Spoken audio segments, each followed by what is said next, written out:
Alors Maxime, on vient de finir un mois de volontariat Yay! à différents endroits en Croatie. Oui, alors on a eu des expériences très différentes. La première, c'était un peu un échec. C'était pas du tout ce qu'on attendait. Je pense que le mec il voulait plus qu'on soit là pour garder sa maison pendant la journée que vraiment pour travailler, parce que je sais pas, il était un peu fou, n'est-ce pas? Il y avait, enfin sa maison c'était un chantier permanent, il y avait des trucs partout, il avait plein d'idées, hein, mais un exemple c'est que genre dans le jardin il y avait un énorme trou qui était là depuis plusieurs années, qui était censé faire un réservoir d'eau de pluie. J'ai même pas très bien compris pourquoi, ce que ça allait devenir, et je pense que lui non plus il sait pas très bien ce que ça va être. Donc c'était pas ce qu'on cherchait. Après la deuxième expérience c'était mieux chez Christian. Il était super sympa, on s'est très bien entendu avec lui. On était sur la même page, the same page, ouais, je crois que ça se dit. Quand on est arrivé, on pensait qu'on allait faire plein de trucs avec lui parce que lui il s'y connaît en construction. Du coup, on était trop contents, on s'est dit, wow, c'est trop bien, on va apprendre à faire plein de trucs. Et en fait, pendant qu'on était là, il a pas trop bossé. Parce qu'il avait une blessure à l'épaule, donc je pense qu'il voulait aussi se remettre le plus vite possible, donc pas trop utiliser son épaule. Et en plus, sa femme, elle était partie et du coup, elle était censée revenir, mais finalement, elle voulait pas revenir. Donc, du coup, chez lui, on n'a pas trop bossé. C'était un peu le seul truc qui nous frustrait, c'est qu'on faisait rien.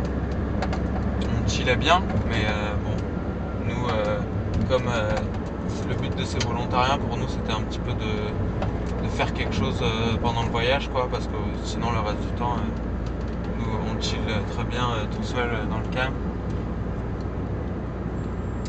Mais bon, c'était quand même sympa, je regrette pas, on a appris beaucoup de choses.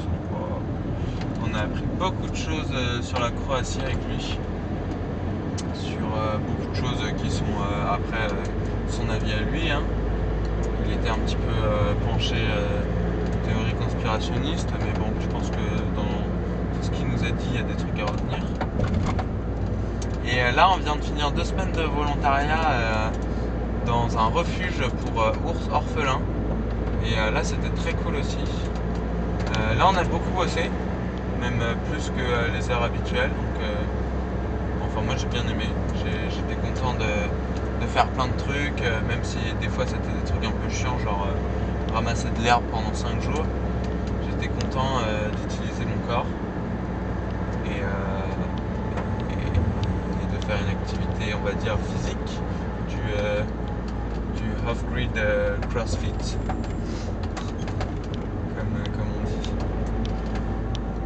Et mais bon, après c'était, enfin des fois c'était un peu bizarre parce que les gens qui travaillaient là, surtout le fondateur du truc, qui parlait pas un mot d'anglais, il était un peu chelou.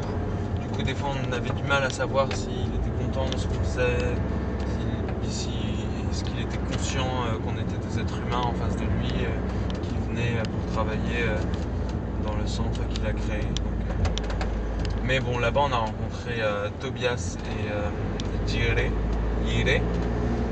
qui sont Tobias un Danois et Jire une Mexicaine, et on s'est super bien entendu avec eux. On a vraiment bien rigolé.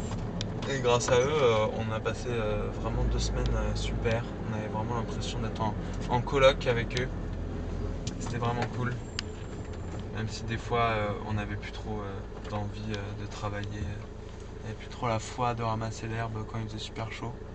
Ou de s'occuper des visiteurs. Et donc là, on est où? On est sur la route, ma gueule! On est reparti là? Back on the road Again! again. Et voilà. Ça te fait plaisir d'être reparti quand même? Ça fait plaisir là, surtout qu'on va voir Louis, mon cousin. Donc ça fait plaisir. En plus là il fait beau, on est sur la côte, c'est stylé. S'il y a pire. Ouais, ça fait plaisir. Ça fait bizarre là de reprendre le volant après 2 semaines sans avoir touché à la voiture. Wow. J'en ai à foutre, je suis en Croatie. Ah, peux-tu peut-être nous expliquer du coup le concept des Wild Balkans? Le concept des Wild Balkans, c'est que dans les Balkans, les gens ils sont beaucoup moins dociles, on va dire, que nous. Où on a plus tendance à respecter la loi, à marcher sur les passages piétons ou à respecter, je sais pas, les limitations de vitesse, les démarcations. Les emplacements pour se garer. Ça par exemple c'est très peu souvent respecté. Du coup, dans les Balkans, c'est un peu plus le Far West. Mais bon, c'est quand même le Far West pour les bébés. Mais c'est un peu plus le Far West que chez nous. Donc du coup, il faut apprendre à devenir wild pour se faire respecter ici. C'est pour ça que je mets mes manches comme ça maintenant quand je conduis. C'est pour être wild.